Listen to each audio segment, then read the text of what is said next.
Затоа јас, затвореникот во Господа, ве молам да се однесувате достојно на позивот на кој сте повикани. Затвореникот во Господа. Вели апостол Павле, многу пати вистина бил затворен, ама баш кај што бил затворен, тој тука не пише, на друго место пишува за неговите затвори.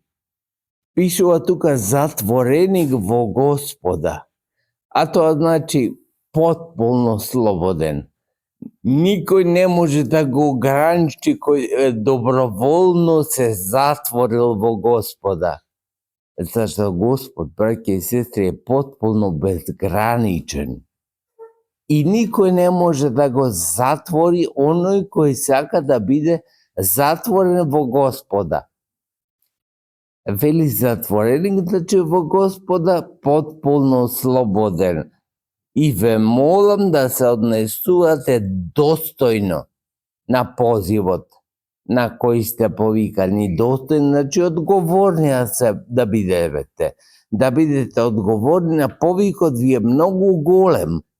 Не ви е обичен, не ви е од светски цар, па да не говорам од овие председатели на држави. Не е од никој од нив. И од нив да е, човек ќе чувствува некаква одговорност. Ама вашиот повик е повик од Господа. Значи Господ слезе за нас да не повика на трпезата негова. И каква чест е тоа? Порано, кога правеа свадба луѓето, одеа од куќа до куќа да ги поканат тие што сакаат да им бидат поканети. Со тоа им правеа чест, некако сега ќе напише покана, па ми е гајле дали ќе дојде некој или нема дојде. Не, одеа во куќата и во куќата ги поканува тие што сакаат да им дојдат на свадба. Е така Господ не покани, не направи огромна чест. Слезе од небото заради нас и нашето спасение, не покани на неговата трпеза.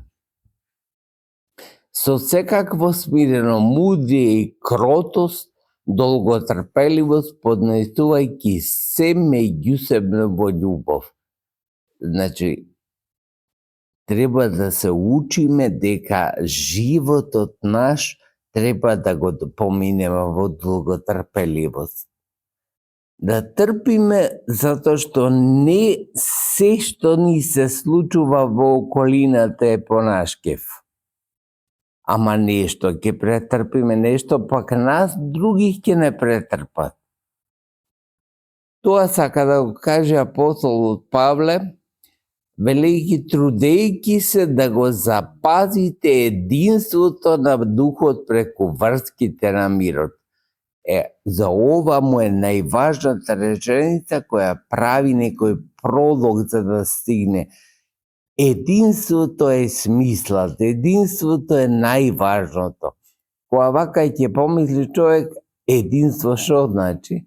Како денешно не викаат политичарите, бидете во единство, бидете не знам сплотени за да не направиме големи дела или не, единството во Бога е да разбереме дека сме честици од Бога, што вели Григорий Богослов. Тие честици сами не може да постојат. Постојат во атоми, атомите постојат во молекули, молекулите во еден поголем организам. Тоа значи единството. Ние сме во единство, ма во организмот Божи.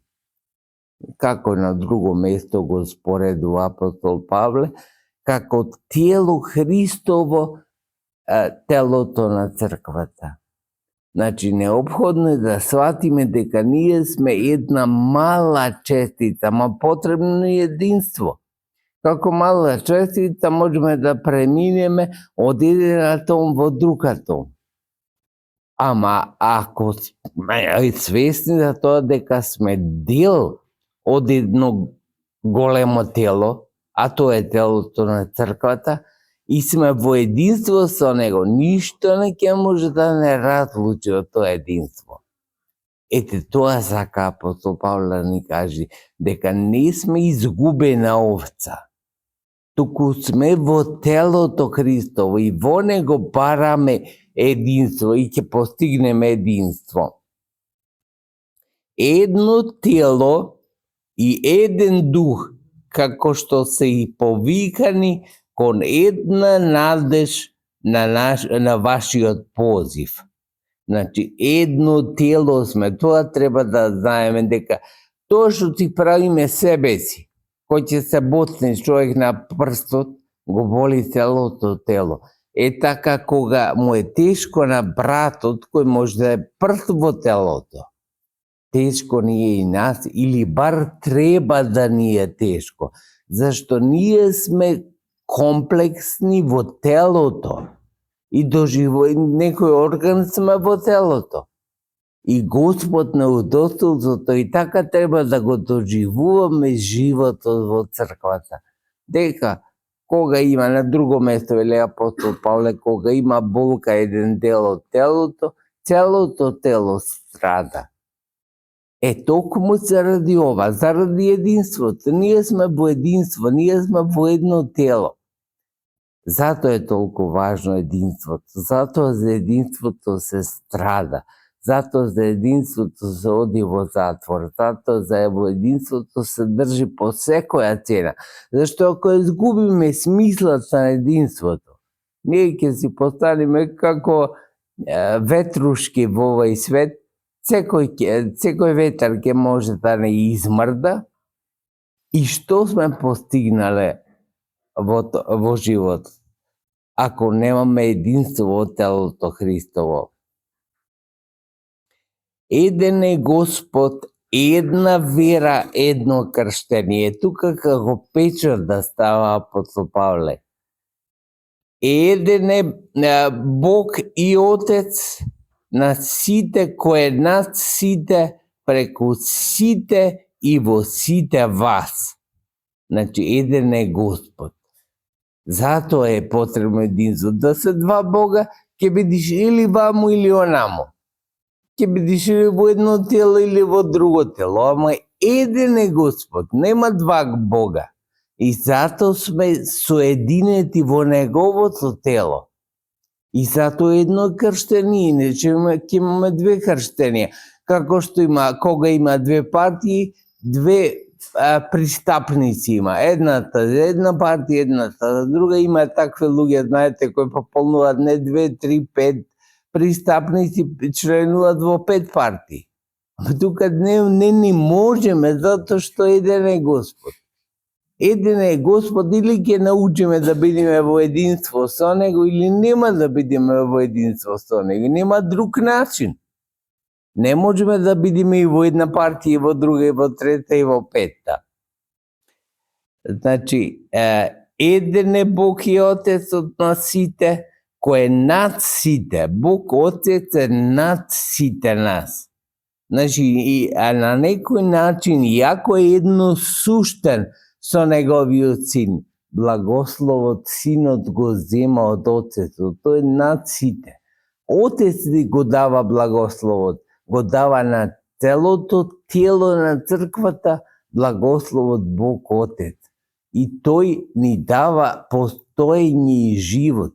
Иако велам во сето учествува и Христос и Духот Свети. Ама важно е што иницијативата е кај Бога и Отца. Токму тоа сака да го каже апостол Павле, дека е над сите Бог и Отец.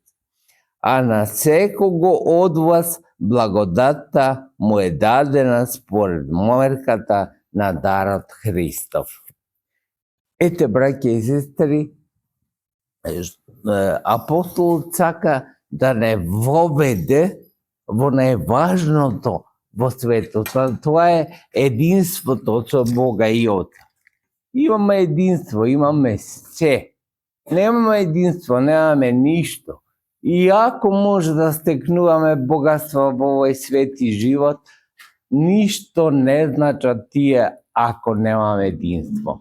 Милоста Божја да биде со вас, нека ве чува, нека ве храни во сите дни на вашиот живот. И